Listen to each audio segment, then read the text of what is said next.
السلام علیکم ورحمۃ اللہ وبرکاتہ۔ بہت ہی پیارے مسلمان بھائیوں، بہنوں، بیٹوں اور بیٹیوں،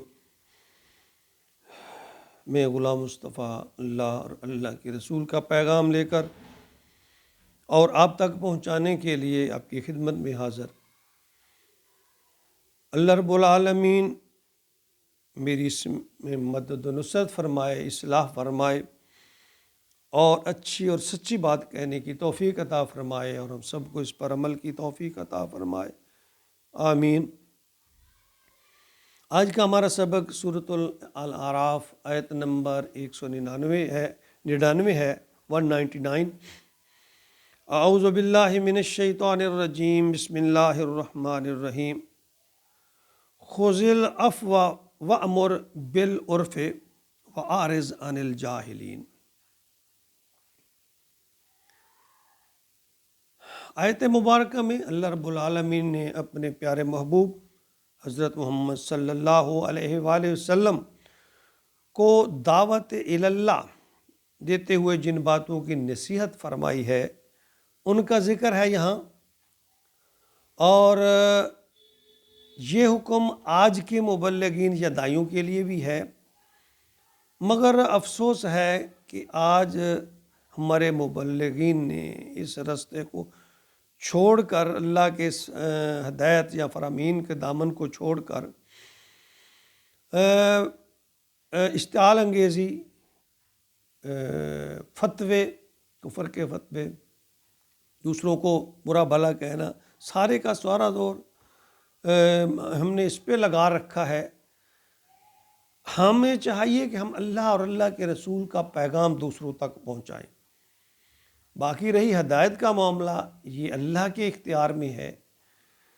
ہم خام خواہ دوسروں کو، یعنی بے ایمان، کافر، مرتد، جاہل، لا دین، یعنی یہ فتوے پتہ نہیں کب بند ہوں گے، کب ہم ان سے پرہیز کریں گے۔ اللہ تعالیٰ ہمیں عقل و شعور عطا فرمائے۔ ہمارے اپنے پلے کچھ ہے نہیں، بس دوسروں پہ جو ہے الزامات ہر وقت اسی ٹوہ میں رہتے ہیں۔ اللہ تعالیٰ ہمیں معاف فرمائے۔ یہاں اس میں جو فرمایا گیا ہے کہ اے میرے نبی، جاہل لوگوں سے الجھنا نہیں ہے، بلکہ آپ نے ان سے کنارہ کشی کر لینی ہے۔ اسی طرح سورۃ الفرقان میں بھی اللہ رب العالمین نے فرمایا وَإِذَا خَاطَبَهُمُ الْجَاهِلُونَ قَالُوا سَلَامًا۔ جب جاہل لوگ جو ہیں آپ سے الجھنا چاہیں تو آپ انہیں کہہ دیں بھئی سلام ہو آپ پر، اور یہ کہتے ہوئے گزر جائیں۔ اور اسی طرح سورۃ القصص میں بھی اللہ تعالیٰ نے فرمایا کہ اہل ایمان کا یہی طریقہ ہے کہ وہ سلام علیکم لا نبتغی الجاہلین، تمہیں سلام ہو، ہم جاہلوں کو منہ نہیں لگنا چاہتے۔ یعنی ایک داعی کے لیے یہاں تین جو اصول اللہ تعالیٰ نے بیان فرمائے۔ پہلا تو یہ ہے خذ العفو وامر، پکڑ لیجئے، تھام لیجئے درگزر والی روش کو، وامر بالعرف، اور اچھی بات کیجئے، بھلائی کی بات کیجئے، نیکی کی بات کیجئے، وعارض، اور اعراض کیجئے من الجاہلین، جو جاہل لوگ ہیں۔ یعنی آپ نے آپ کو خام خواہ جاہلوں کے سامنے مشتعل جذباتی نہ کیجئے، بلکہ آپ ان سے اعراض کیجئے، جیسے کہ میں نے ذکر کیا کہ یہ روش ہے اصل داعی کی ہونی چاہیے۔ یہ اصول ہیں، یہ وصف ہیں ایک داعی کے، کہ اللہ تعالیٰ نے جو بیان فرمائے ہیں کہ اگر جاہل تم سے الجھے تم کنارہ کشی اختیار کر لو۔ اللہ کی بات بڑے حوصلے اور تدبر کے ساتھ دوسروں تک پہنچاؤ، اور یعنی درگزر کر جاؤ، بس جو ہے۔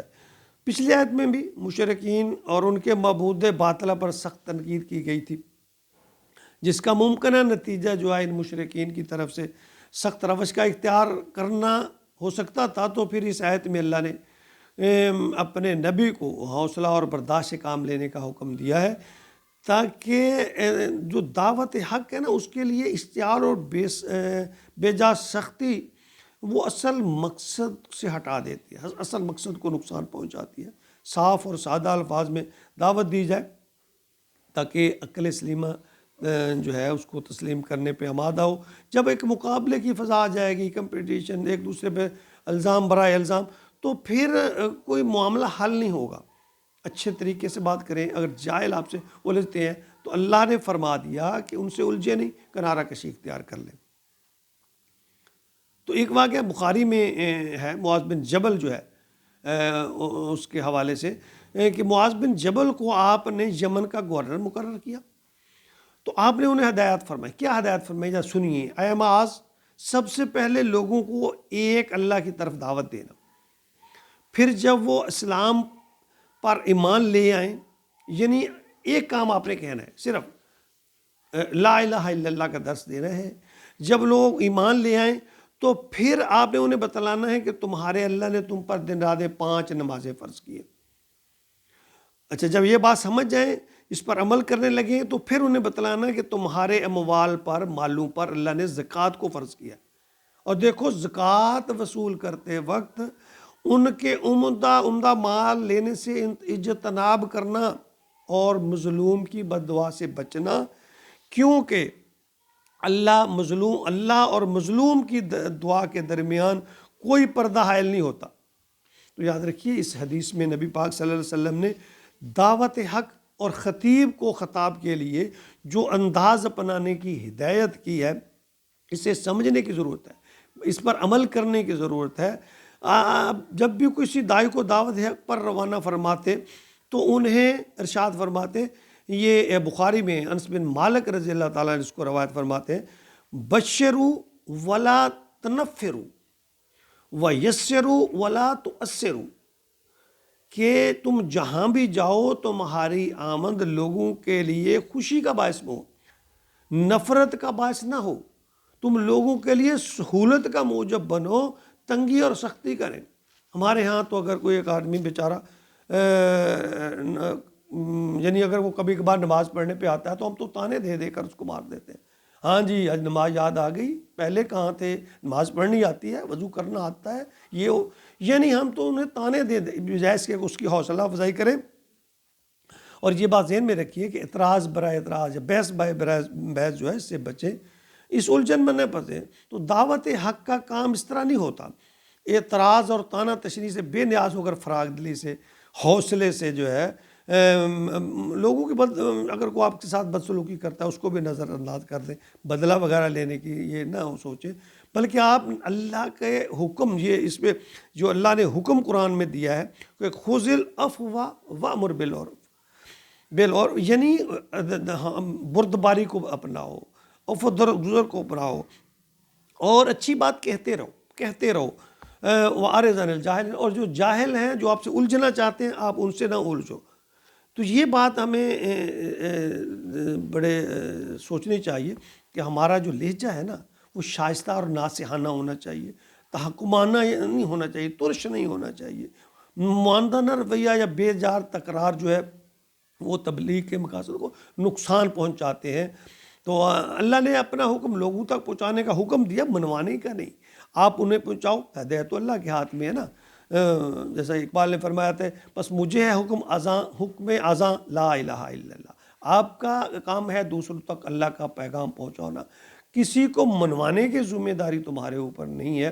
اور اگر آپ سختی سے یا رعب سے یا اپنے علم کے دبدبے سے دوسرے پر جب ایک زبانی اٹیک کریں گے تو اس کا ریئیکشن الٹا آئے گا کہ تمہیں جو پتہ ہی نہیں، تمہیں کسی چیز کا نہیں پتہ، تم کہاں رہتے ہو، تم کیا کرتے ہو، تم نے پہلے تو کبھی نماز پڑھی، اب پڑھنے لگ گئے ہو، وہ اللہ کے بندے، اگر ایک آدمی بھولا چکا، اگر رستے پر راہ راست پر آنا چاہتا ہے تو آپ اس کی حوصلہ افزائی کرو، نہ کہ اس لیے حوصلہ شکنی کرو۔ تو یہ ہمارے اندر بہت ساری اس طرح کی خامیاں ہیں، اور روزمرہ حالات میں ہم خود اس کو فیس کرتے ہیں، دیکھتے ہیں، آپ نے دیکھا ہو۔ تو آپ جو ہے اللہ تعالیٰ نے ایسے نہیں، تبلیغ کا کام ایسے نہیں، اللہ نے فرمایا اچھی بات کو دوسروں تک پہنچاؤ۔ تو ہمارا حق بھی ہے کہ ہم سنیں اللہ کی بات، نبی کی، اللہ کی بات سنیں اور پھر اس پر عمل بھی کرنے کی کوشش کریں۔ ہم سب کو اللہ تعالیٰ توفیق عطا فرمائے، مجھے، آپ کو، سب کو اللہ تعالیٰ صراط مستقیم کی طرف رہنمائی فرمائے، سیدھے راستے پر چلنے کی توفیق عطا فرمائے، ہماری اصلاح فرمائے اور قدم قدم پہ ہماری شیطان سے بھی حفاظت فرمائے۔ آمین۔ وما علینا الا البلاغ۔